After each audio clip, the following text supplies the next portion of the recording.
Hello friends, welcome to Devansh stories. వాళ్ళు ఇప్పుడు మీరు వినబోతుంది మిస్టర్ రాక్షస్ స్టోరీలోని 26వ భాగం. ఆయన చనిపోయాక అదంతా బయటపడటమే మంజునాథ్ గారు ఆవేశంతో ఊగిపోయారు. కానీ అది మాత్రం బయటకు చూపించలేదు. చూపిస్తే రుద్రాక్ష చేతుల్లో నుంచి చేజారిపోతాడని భయం. కానీ మంజునాథ్ గారికి ఆస్తి మొత్తం ఆయనకే దక్కాలని ఆశ. కొడుకు ఉంటే ఖచ్చితంగా శ్రీతకి అతనికి ఇచ్చి పెళ్లి చేసేవాడు. కానీ కొడుకు లేడాయే. సో ఆయనకి ఏమీ అర్థం కాలేదు. కానీ ఆస్తి చేజారిపోకూడదు అని అనుకుంటున్న సమయంలోనే శ్రీత తాతయ్య చనిపోయాక చదువుతూనే తన వ్యాపారాన్ని చేతుల్లోకి తీసుకుంది.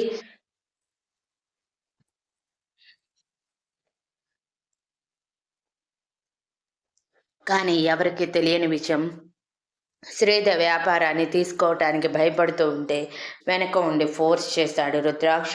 అక్క, నువ్వేది చేసినా నేను చూసుకుంటాను అని ధైర్యం చెప్పి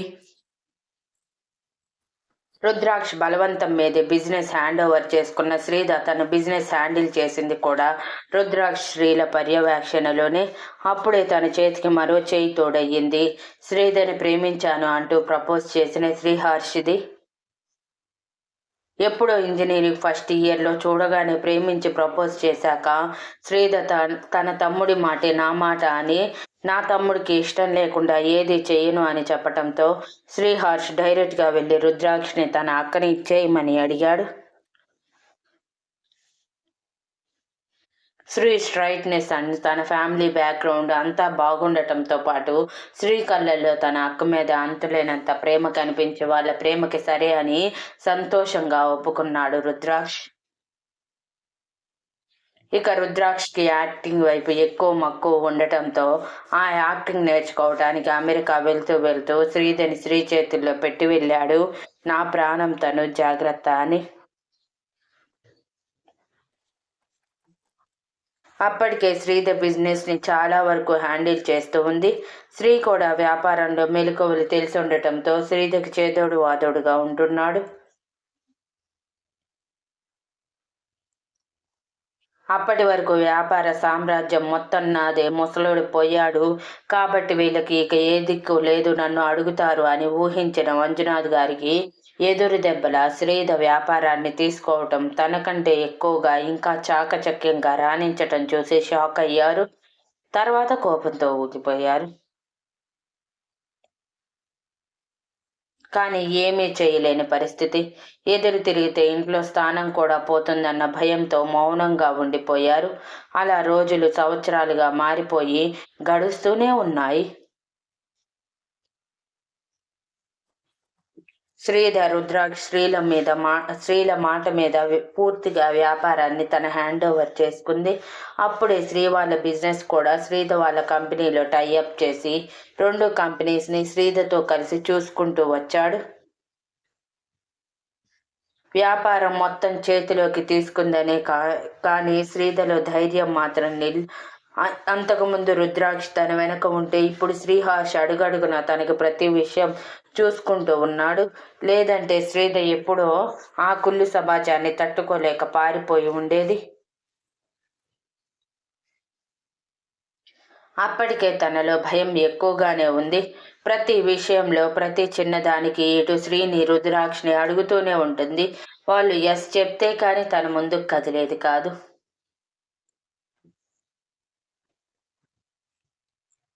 అలా రోజులు సంతోషంగా ముందుకు వెళ్ళిపోయి రుద్రాక్ష యాక్టింగ్ స్కూల్లో తన కోర్స్ కంప్లీట్ చేసుకొని హీరోగా అందరికీ పరిచయం అయ్యాడు. దానికోసం రుద్రాక్ష పెద్దగా కష్టం కాలేదు. బికాస్ తన మొదటి మూవీ తన ప్రొడ్యూసింగ్ బ్యానర్ మీదే రావటంతో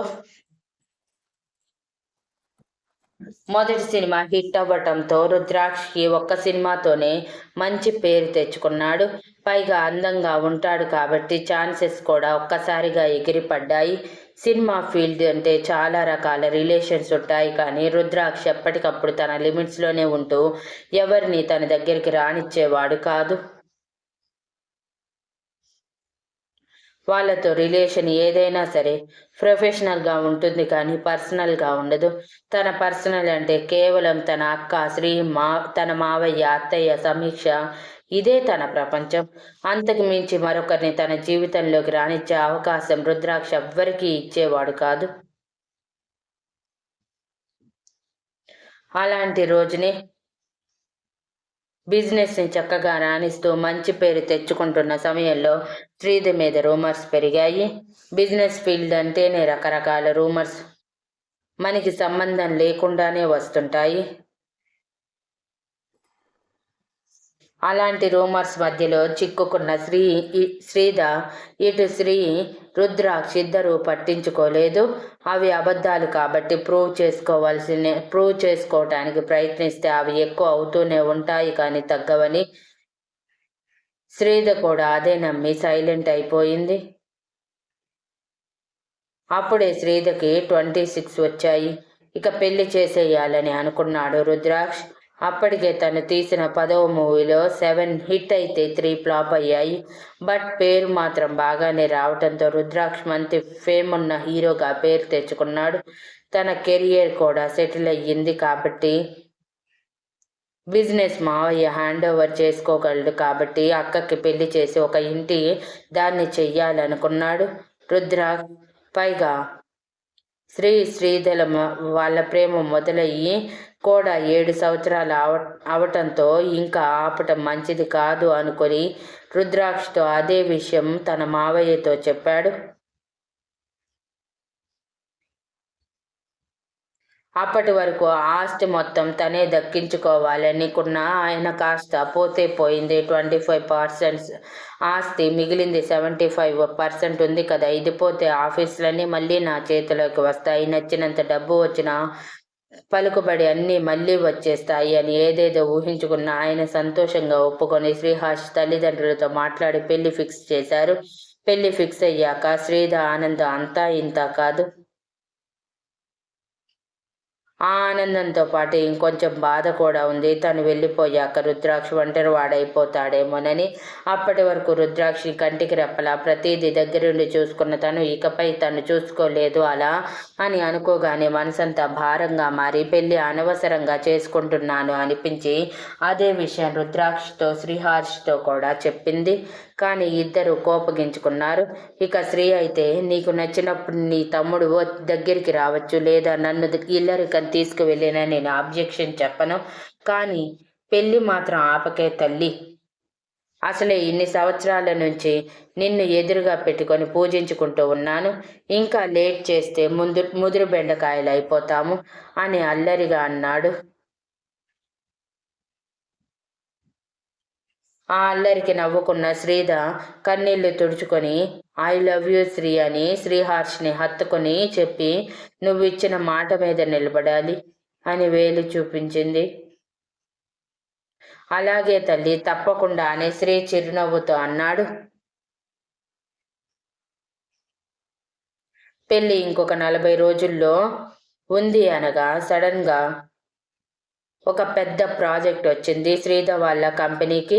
ఆ ప్రాజెక్ట్ గురించి చిన్న మీటింగ్ అటెండ్ కావాలని, ఆ ప్రాజెక్ట్ అమెరికాది కావటంతో మీటింగ్ కోసం అమెరికా రమ్మని రిక్వెస్ట్ చేశారు కంపెనీ వాళ్ళు.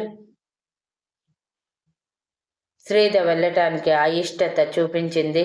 రుద్రాక్షి అప్పుడు హై ఫీవర్ ఉండటంతో రుద్రాక్షిని చూసుకోవటానికి ఎవరూ లేరని, తను వెళ్ళలేను అని శ్రీహర్ష్ని రిక్వెస్ట్ చేసింది వెళ్ళమని. శ్రీహర్ష్ కూడా శ్రీధర్ సిచ్యువేషన్ అర్థం చేసుకుని సరే అని చెప్పి ఆ ప్రాజెక్ట్ కోసం అమెరికా వెళ్ళాడు. మరో 2 రోజులకి రుద్రాక్ష ఫీవర్ తగ్గటంతో పాటు ఆ రోజు శివరాత్రి కావటంతో రుద్రాక్ష రానంటున్నా బలవంతంగా గుడికి తీసుకువెళ్ళింది శ్రీధ. రుద్రాక్షకి జ్వరం తగ్గితే 18 ప్రదక్షిణలు చేస్తానని మొక్కుకోవటం వలన ఆ మొక్కు తీర్చుకోవటానికి, పైగా శివరాత్రి కావటంతో అటువంటి సమయంలో మొక్కు తీర్చుకుంటే ఇంకా మంచిదనుకొని బలవంతంగా రుద్రాక్షని తీసుకుని గుడికి వచ్చింది. అప్పటికే రుద్రాక్ష్ ఫేమస్ సెలబ్రిటీ అవ్వటంతో తన ఫేస్లో కళ్ళు తప్ప ఏమీ కనిపించకుండా ఉండేలా కవర్ చేసుకొని గుడికి వెళ్ళాడు. శ్రీధ కూడా అలానే వెళ్ళింది, ఎవరూ తనని గుర్తుపట్టకూడదని. రుద్రాక్ష్ 3 ప్రదక్షిణలు చేసిన తర్వాత కూర్చోబెట్టి నేను చేసేవి లెక్క పెడుతూ ఉండు అని సీరియస్గా చెప్పి శ్రీధ ప్రదక్షిణలు చేస్తుంటే రుద్రాక్ష్ తన మాట వినలేదన్న కోపంతో శ్రీధ వైపు సీరియస్గా చూస్తూనే లెక్క పెడుతూ ఉన్నాడు. అప్పుడే గుడిలోకి అడుగుపెట్టింది దక్ష. ప్యారెట్ గ్రీన్ కలర్ ఓని అండ్ పింక్ కలర్ లంగాలు, లూజ్గా జడాలి, ఆ జడలో మల్లెలు తురిమి, చేతికి గాజులు, మెడలో లాంగ్ హారం పెట్టుకొని న్యాచురల్గా నుదుటి బొట్టుతో పాటు కుంకుమ, చెదరని చిరునవ్వుతో అందమైన కుందనపు బొమ్మల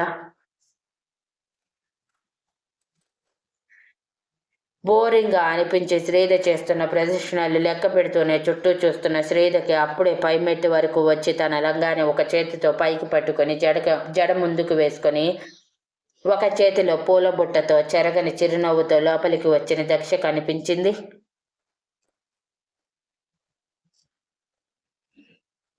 దక్షని చూసిన మొదటి క్షణమే రుద్రాక్ష పూర్తిగా పడిపోయాడు. దక్ష అచ్చం తన అక్కలానే కనిపిస్తూ ఉంటే కళ్ళు పెద్దవి చేసి తన వైపే చూస్తూ ఉన్నవాడు కాస్త దక్ష ధ్వజస్తంభం దగ్గరికి వచ్చి కళ్ళు మూసుకొని అక్కడి నుంచే గర్భగుడిలోకి దేవుడిని చూస్తూ చేతులు జోడించి పెదవులు కదుపుతూ ఏదో కోరుకుంటున్నట్టు కనిపిస్తూ ఉంటే ఆ పెదవుల కదలిక ఎంతో క్యూట్గా అనిపించి కళ్ళు ఆర్పటం మర్చిపోయాడు. ఇంతలో శ్రీధ మరో 2 ప్రదక్షిణలు పూర్తి చేసింది కానీ పట్టించుకోలేదు. రుద్రాక్ష తన చూపంతా దక్ష మీదే ఉంది.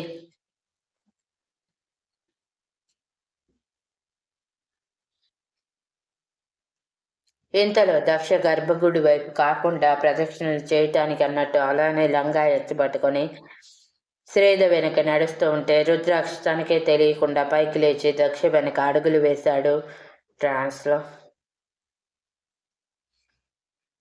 మరో ప్రదక్షిణ పూర్తి చేసిన శ్రీధకి రుద్రాక్ష కనిపించకపోవడంతో కంగారు వేసి వీడు నన్ను వదిలేసి వెళ్ళిపోయాడా ఏంటి అనుకుంటూ ఉండగానే తనని దాటుకుని దక్ష వెళ్తుంటే తన వెనక అడుగులు వేస్తున్న రుద్రాక్ష కనిపించి కళ్ళు నోరు వదిలేసింది.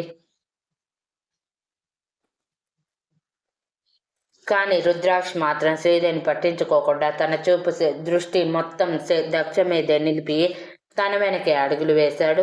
అది చూసిన శ్రీధ ఓరు విడి వేషలో అంటూ నోటి మీద చేయి వేసుకొని రుద్రాక్ష వెనకే తన అడుగులు వేసింది.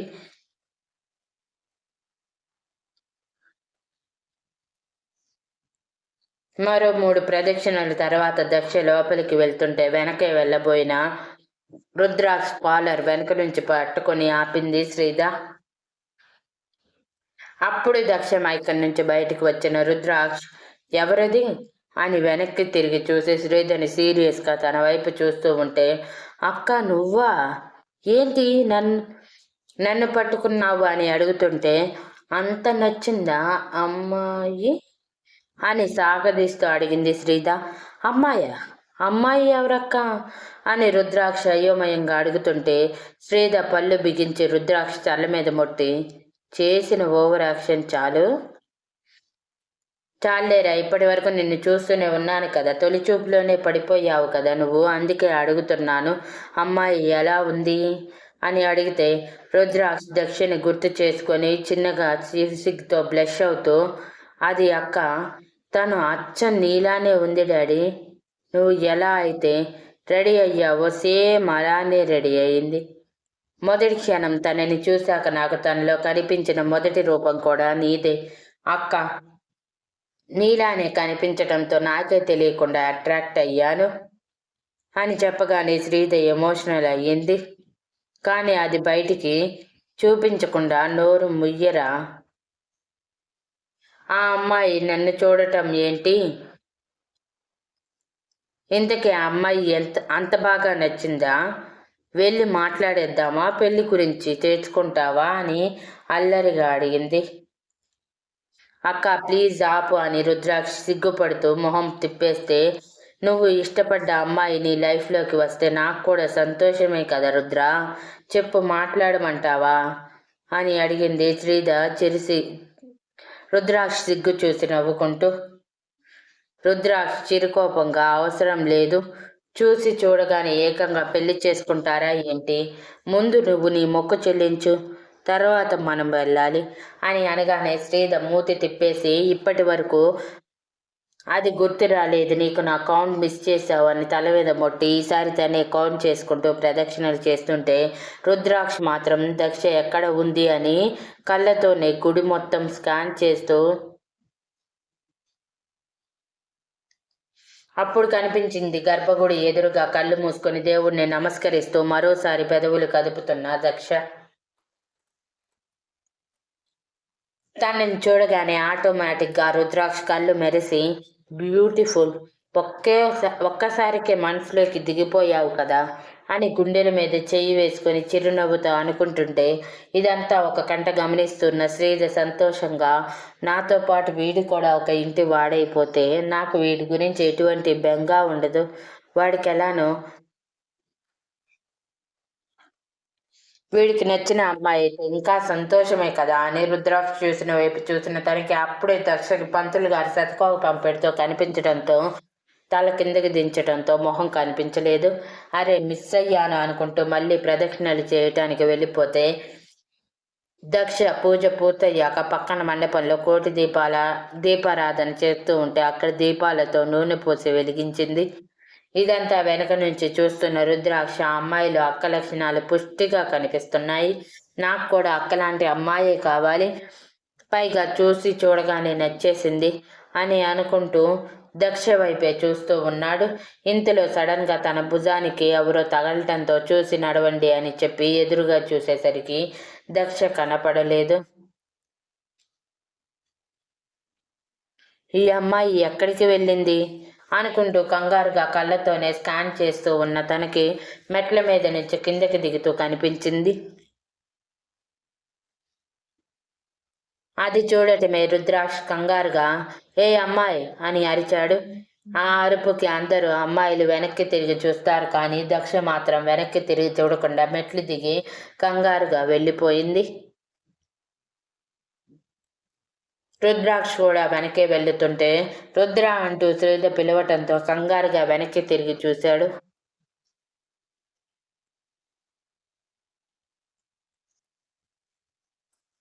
శ్రీధ రుద్రాక్ష దగ్గరికి వచ్చి ఎందుకు కంగారు పడుతున్నావురా అని తను కంగారు పడుతూ అడిగింది. అక్క ఆ అమ్మాయి వెళ్ళిపోయిందంటూ మెట్లు దిగి వెళ్తున్న దక్ష వైపు చూపిస్తూ నేల మీద కూర్చుండి దిగి వెళ్తున్న దక్షని చూపిస్తూ నేను చూశాను, ఎక్కడ ఉంటుందో, ఏం చేస్తుందో, పేరేంటో, ఊరేంటో అన్నీ తెలుసుకుంటాను అని ఒక అడుగు ముందుకు వేశాడు రుద్రాక్ష్. Next update promo. తనకొచ్చిన ఫోన్ కాల్లో మ్యాటర్ విన్న Daksha thank you so much, ఈ దెబ్బతో నేను ఖచ్చితంగా మెయిన్ న్యూస్ రిపోర్టర్గా సెటిల్ అయిపోతాను అని హుషారుగా అంది. Thank you for listening and please like, share, comment and subscribe.